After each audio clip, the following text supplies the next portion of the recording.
Well, thank you, Timothy, for that kind introduction and nice welcome from this room. I bring greetings from the great Commonwealth of Kentucky, where we love God, basketball, and bourbon, not always in that order. And it is an honor to be here, to be standing on this stage, especially given some of the speakers we've already heard from and some that you will hear from later, including President Donald J. Trump.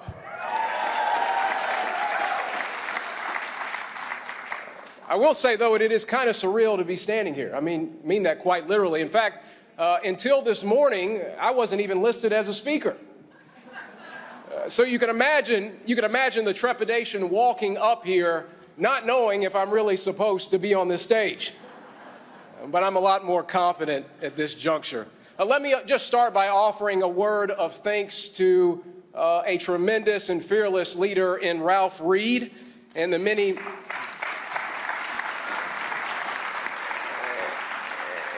men and women who give tirelessly to the cause of freedom, to the cause of faith, and to the cause of family. In this moment, we need those who are willing to give maximum effort on all three.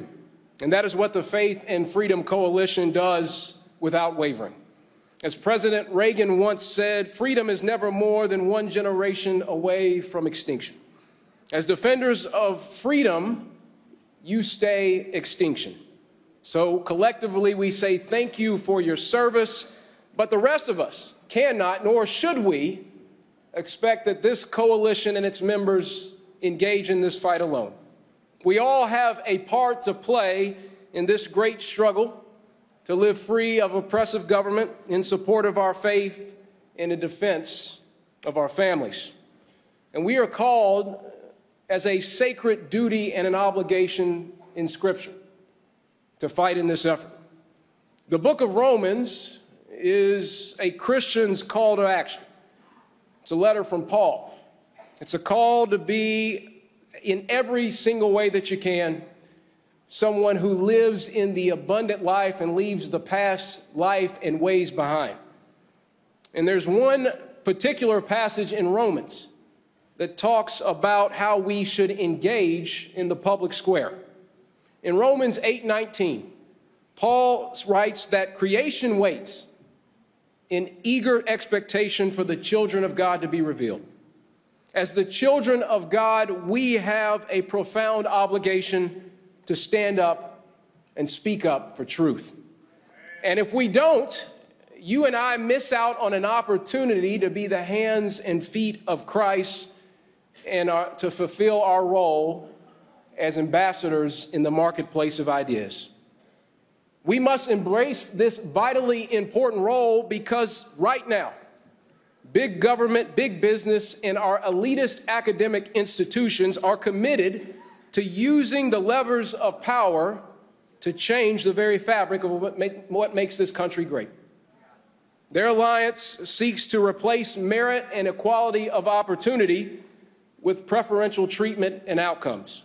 It's a partnership rooted in the idea that we are not to be seen as neighbors to be loved, but to be labeled as enemies, characterized as oppressed as oppressor. It's an alliance that would strip us of our energy independence. And it is an alliance that is willing to sacrifice American values and marginalize those who support them at the altar of radical progressive ideology. But you and I neither have to accept nor embrace this fate. We can, as Romans 8:19 implores us to do, stand up and be counted. We can defend individual liberty and free markets, even in the face of great challenge. History teaches us that the elements are fundamental for a thriving society and essential for human flourishing. History is with us, and profoundly and proudly, we must continue to stand on the right side with our Christian brothers and sisters in this effort. Now,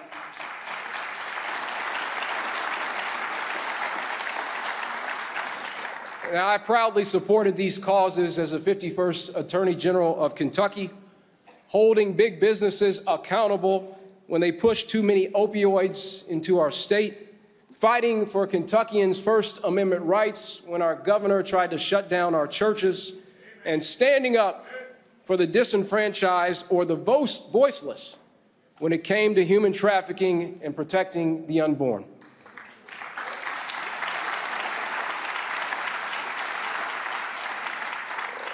And I would have been honored to have stood for those principles and those values as the governor of Kentucky, but that was not meant to be in that moment.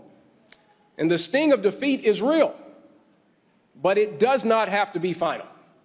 Like so many examples in Scripture, we are instructed to fight the good fight, to finish the race, and to keep the faith as long as we live.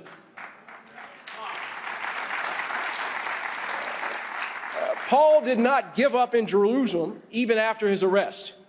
Peter did not give up in Rome even though he knew martyrdom awaited him. And Christ did not give up on the cross even knowing what agony he was to experience. We serve a mighty God, and as one door closes, oftentimes another door opens. And now, as the CEO of 1792 Exchange, I get to continue this work. Our organization is dedicated to preserving the founding ideals and ending the anti-American crusades that threaten the fabric of our country. As Calvin Coolidge said, the chief business of the American people is business. We want businesses to produce high-quality products, not push partisan agendas. And there is a great need of this because right now, as we speak, big corporations are weaponizing against your values and in support of progressive virtue signaling. In one instance, a bank shuttered a religious group's checking account and demanded a list of their donors as a condition of resuming service. In another instance, a bank canceled an account for the Arkansas Family Council because the bank apparently believed that the council was a hate group. And finally, in 2021, a payment processor canceled a contract with a conservative group simply for hosting an event with Donald J. Trump Jr. Now, the payment processor considered that prohibited activity. Ultimately, the reality is this, that if you adhere to biblical definitions and seek to live according to those standards, or if you are a conservative and wish to host events with like-minded conservatives, then the threat of debanking is real. And add to the fact that business leaders at our largest, most profitable companies are now pushing race and identity politics based on hiring quotas. They're forcing employees to undergo diversity training that teaches that America is a fundamentally racist country. And their solution to this alleged racism is more racism. They punish some and reward others based solely on the color of their skin. They call it DEI, I call it discrimination.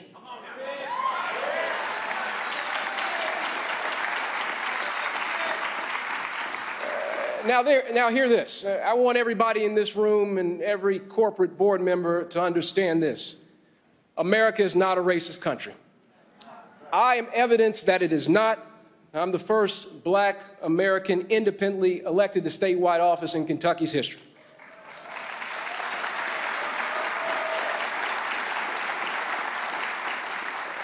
I won my party's nomination for governor in a southern state.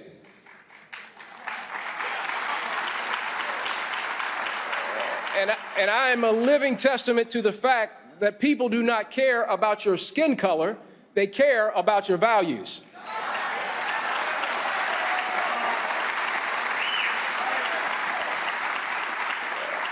America doesn't need more companies built on diversity, equity, and inclusion. America needs more companies built on merit, excellence, and intelligence.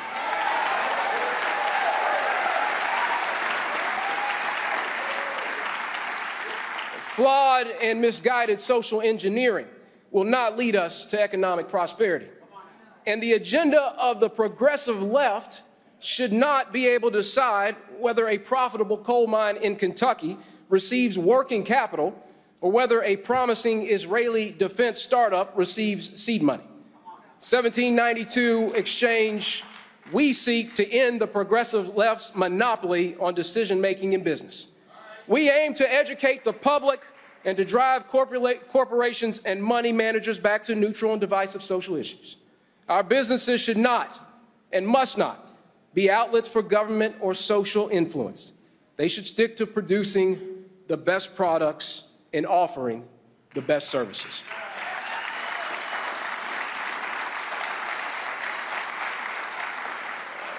At the end of the day, profit making is not a shameful aim, at least not when it's growing the pensions of teachers, firefighters, and police officers, so they can enjoy a retirement that is equal to their sacrifice. It's not when it allows plumbers, electricians, and factory workers to build 401ks that provide for their families and create generational wealth. Americans deserve better than seeing their working years sacrificed for someone else's social cause. So where does all this leave us? We are gathered here at a great moment of change in our country. America will remain a bastion of freedom and free markets, a shining city on a hill, only so long as the men and women of God stand up for what is right. Without you, without the passionate pursuit of a higher calling, we risk the extinction of this great Republican experiment. So I challenge you to step forward, act on your faith, embrace the calling of Romans 8:19 as children of God. Join the struggle for the future of the American dream. May God bless you and God bless America. Thank you.